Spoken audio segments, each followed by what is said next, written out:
name is Rachel. I'm the owner of Blackmarket Bakery, and today we're here to make a pumpkin cranberry bread pudding with the caramel sauce. Okay, so our ingredients for our pumpkin cranberry bread pudding are going to be some brioche, and we made this here in-house. Any kind of sweet bread would do, preferably something that's a couple days old because it dries out and kind of sucks up the moisture of the custard.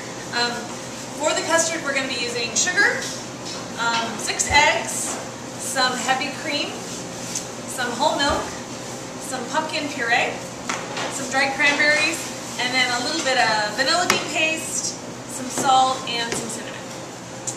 Okay, so first we need to cut up our bread into 1 inch, 3/4 inch chunks. So now we've got our bread in our bowl. We're just going to toss the cranberries, and you can put more or less. You could add candied ginger if you wanted, some kind of nuts if you wanted. We just kind of want to toss them in there. Now we're going to make our custard. Start with our eggs.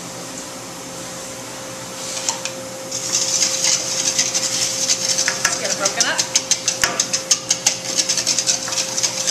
And then we're going to add our sugar. You can also use half brown sugar and half white sugar if you want. And sometimes we use evaporated cane juice instead. I really like it. Go ahead and get our pumpkin in there. Now we're going to add our milk. So if you wanted to make it a little lower calorie, what you could do is take out half of the cream and substitute it in for more milk. I would use low-fat milk though, but cream is definitely heavier and higher fat content than whole milk. So now we got our heavy cream.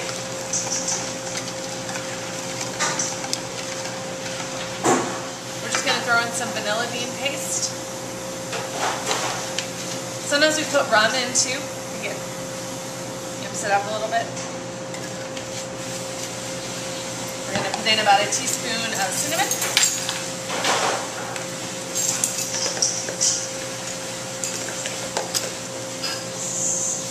A little extra.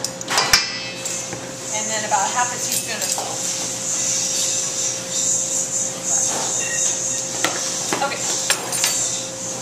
Stir all that together. Now we're just going to pour this over our bread and let it soak. It has to soak for the bread to absorb all the liquid. So we're going to let it sit here for a couple of minutes. You almost need to kind of press it down into the custard to get it to suck up all the moisture. One thing we don't want to forget to do is just do a quick buttering of the pan. Just using a brush and some unsalted butter. Just because you don't want everything to stick once you've gotten it all baked off. When I put it in the pan, I don't want to just pour it and get all that liquid. I want to try to grab all the bread chunks. You almost don't want to serve it when it's too hot.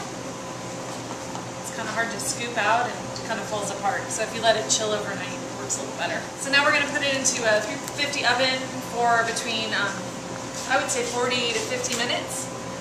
We'll just have to check it. If it's still really jiggly and if we put a knife in and it comes out wet, then we have to bake it a little longer. Sometimes if it's browning a lot on top, you can actually cover it with foil. So it gets baked all the way through, but it doesn't get too dark on the top. So we'll see what it looks like when it comes out.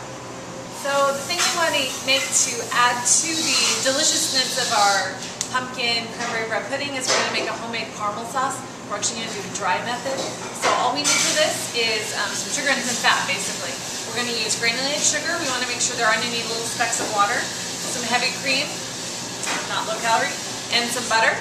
And then we're actually going to put in a couple pinches of salt. So we do need to pour our cream into a small saucepan and just get that heating. And then in our pan, definitely bigger than you think you'll need. We're going to keep that up on a medium-high. We want to let the pan actually get hot. That assures us that the pan is completely dry. If there are any specks of water in there, the mixture will not set up properly. It'll get all chunky. I'm going to put a little bit of sugar in to start with. And because I didn't add any water to it, I can actually stir the sugar. That's why we like the dry method.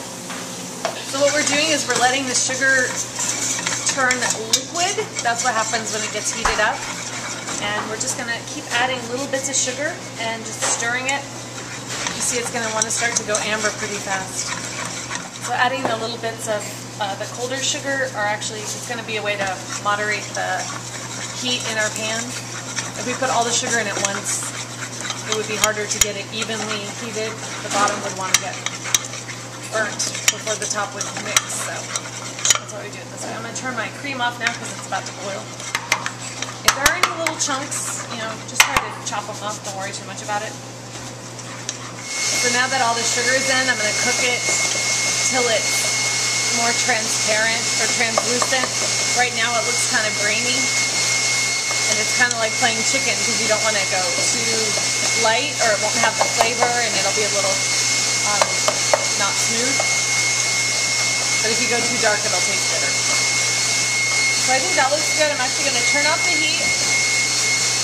I'm not going to worry too much about whatever chunks there are. Turn off the heat, add a little bit of my hot cream, and it's going to bubble way up, so you want to watch out for your hands. You don't want the steam to burn your skin. And I have now the heat completely off. Pouring the rest. Then we're going to throw in our butter.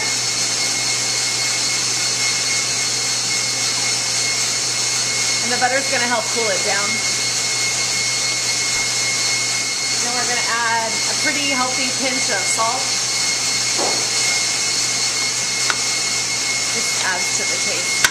Okay, so I'm just going to strain the caramel sauce to make sure there aren't any little sugar chunks, just to be on the safe side.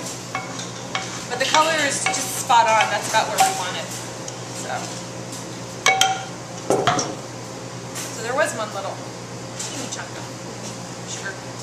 Gotta watch out, it's still really hot. So we're gonna spoon some of this on top of our bread pudding. So all we did was chill the bread pudding overnight and just cut it into chunks. This is kind of a healthy portion, you could say.